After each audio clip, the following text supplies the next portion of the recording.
Nina is taken aback by Sonny's marriage proposal, and the SEC secret haunts the engagement. Sonny Corinthos, Maurice Bernard, will feel better now that Michael Corinthos, Chad Duell, has agreed to end the battle, according to General Hospital.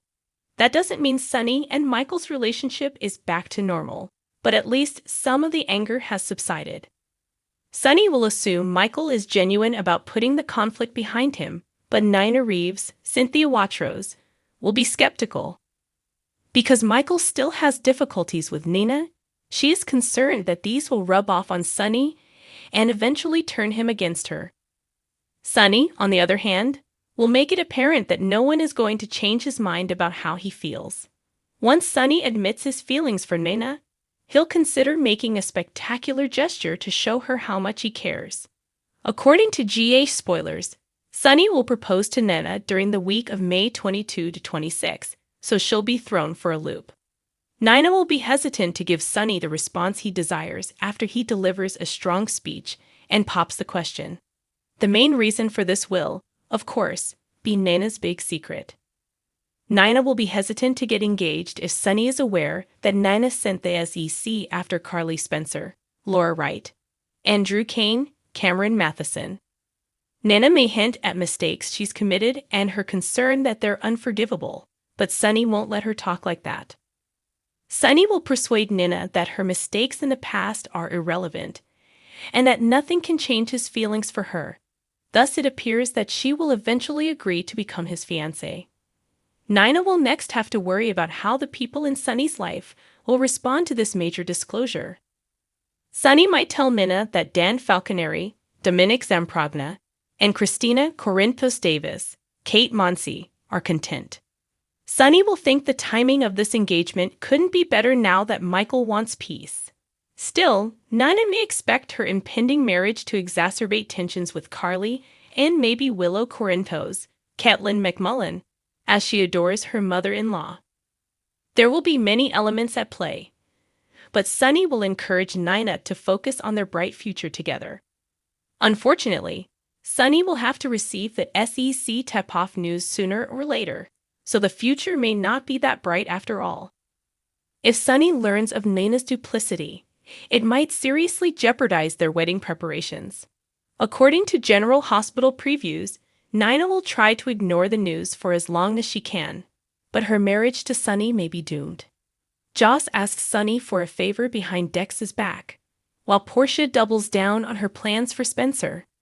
Jordan takes Curtis' hand at the Savoy and tells him he won't be going through this alone because he has so many people who love him. They move in for a kiss, which rapidly becomes heated. He advises that they leave, but she stops him. She admits to being tempted, but it's not the first time they felt that old spark. She insists that they find out why before proceeding. Curtis acknowledges that he has always had affections for her, and that he still does.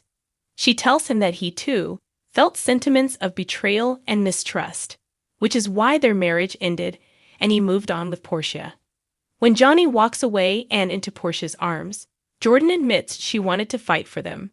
She never stopped loving him, but she also wants that he and Portia be happy. She wants to know if he's just on the rebound or if he's truly over Portia. Curtis acknowledges he has no idea what will happen once the DNA tests are completed, and Greenland has thrown him for a loop. He is unsure what he is doing with his life. He's proud of his contribution to the Savoy's success. But is that all there is? He believes that this is insufficient. Curtis loves Jordan too much to make promises he can't keep. He requests some time to think things through. She informs him that once he does, he would know where to look for her. Taggart invites Portia into her office at the hospital and tells her that she can't go off on Spencer and alienate Trina.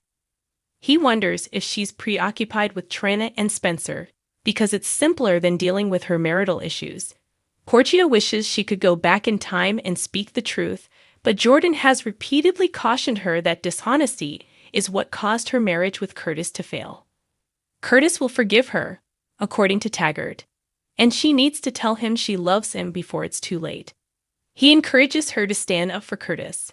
Portia inquires, "How about fighting for Trina?" Nobody can tell Trina how to live her life, according to Taggart, and Portia must let Trina live hers while focusing on her own. Taggart advises her to quit using Trina as an excuse and instead concentrate on her marriage. Portia reminds Taggart that she can't be the only one fighting for her marriage. Curtis must be. Until then, she'll make sure she fights for Trina and recognizes Spencer for who he is. Dante overhears Michael on the phone discussing keeping Nina at bay in the waiting area. Dante is unsure whether this is what Willow desires or what Michael desires for Willow. Michael says he won't stop Willow from making place for Nina, but she doesn't need Nina intruding right now. Dante hopes this changes. After all, Sonny was at his wedding. Michael claims that as long as he doesn't lobby for Nina, he and Sonny are in a better place. Danny says he'll do it since he adores Nina. Michael hopes Sonny will prioritize his family over Nina. Danny believes it's a long shot. Dante receives a message about a perp downstairs that he needs to check on, but encourages Michael not to push Sonny to choose between him and Nina. Cody questions Scott outside Kelly's about why they don't immediately dive for the jewelry. Scott mentions the WSB and how they still need to prove Leopold is his father, and that the necklace belongs to him, which is where the affidavit comes in. He also claims that this will compel the WSB to pay him what he is owed. They go inside and see Obrecht at a table with James. Cody walks up to see Obrecht, and she introduces him to James. Obrecht explains that James is getting ready to go to camp, but he is scared of horses, which will make camp difficult. Cody offers to assist him because he works with horses. He sits down with James and tells him about camp and how much fun it can be. He tells him that when he was younger, he met his best friend Dante at camp. Dante, according to James, is his godfather. Cody is confident that James will meet his closest friend at camp as well. Scott walks over to the table and says, "The waitress said these cupcakes are for James," as he places a box on the table. Scott says he and Cody have some business to discuss. So James asks if Cody wants one. Cody offers to James that they grab a brownie for now and that he have a cupcake later. They walk over to the counter, and Scott takes a seat. Obrecht inquires about his relationship with Cody, but Scott declines since he does not want to spoil the huge surprise. Nina shows Sasha the ads for the Deceptor that will appear in Crimson's workplace. Nina claims she tested their new product and fell in love with it. Nina is having difficulty focusing as Sasha discusses the advertisements, and Sasha calls her out on it. Nina admits to thinking about Willow, and she believes that if Carly and Michael have their way, she will never be in Willow's life. Sasha offers to speak with them on Nina's behalf, but Nina declines. Nina believes she already has enough going on in her life. Sasha says she's been feeling better than ever and plans to apply to have the guardianship lifted. Nina is delighted for her and cannot believe she is closer to her than to her own daughter.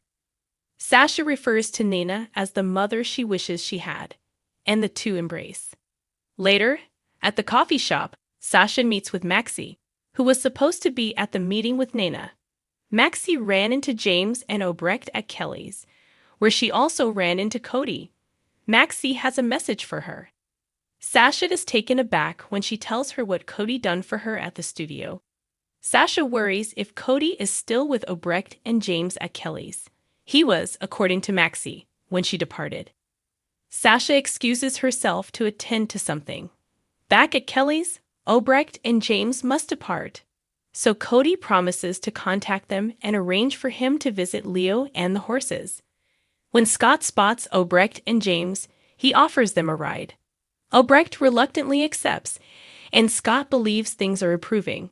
Meanwhile, Sasha walks in and yells to Cody. Joss visits Sonny at his office and requests that Dex be fired. She wishes for Dex to be able to live his own life and make his own decisions. Instead of sending her, Sonny believes Dex should ask him directly if that is what he wants. Joss claims he is unaware she is present. Sonny claims to have reached an agreement with Michael and wishes to do the same with her. She suggests that he begin by letting Dex go.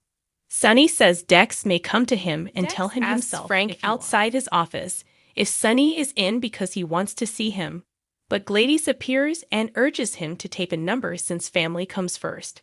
Frank explains that he is in a meeting and that she must wait. Gladys notices Frank handing Dex an envelope of cash and says Sonny thinks he earned it. Gladys enters as Joss steps out. Gladys has an offer for Sonny. She claims that Deception is launching a new product line, and that if he invests now, he would make a lot of money. Sonny inquires as to what she stands to gain. Gladys claims she was considering a finder's fee. He claims he'll have to pass, which is insider trading, similar to the situation Carly and Drew are in. Meanwhile, Dex questions Joss about her presence. Not here, Joss says, and they leave. Outside, Joss tells Dex that she asked Sonny to let him go. Dex exclaims, "Unbelievable." He claims Sonny urged him to ask him if he ever wanted out, and he can't believe she did it behind his back. Joss believed he desired to be free of Sonny. He tells her he knows she knows, and they kiss. They both agree that they may not always be able to tell each other all that is going on, and they must rely on one another. She says she has to go, and he wonders where she's going. She says, "Trust me." Sonny leaves after rejecting Gladys, but urges Frank to bring his cousin a large box of biscotti. Gladys questions Frank about the large envelope he gave Dex. He claims she should know better than to ask such things. Gladys sneaks out and telephones Selena, bringing her something more significant than the money she owes her. Someone approaches Michael at the hospital and requests to speak with him about Dex. Tracy meets with Chase on the following episode of General Hospital and urges him to either tell Brooklyn he loves her and run off into the sunset or cut her loose. Cody says to Sasha, "I don't see how that's possible." Ms. Wu inquires of Gladys about the urgent news she has. "How could you do that to him?" Michael yells at Joss. Sonny says to Nina, "Peace comes with one condition." Thanks for watching. If you like this video, so please don't forget to subscribe my channel and don't miss any update.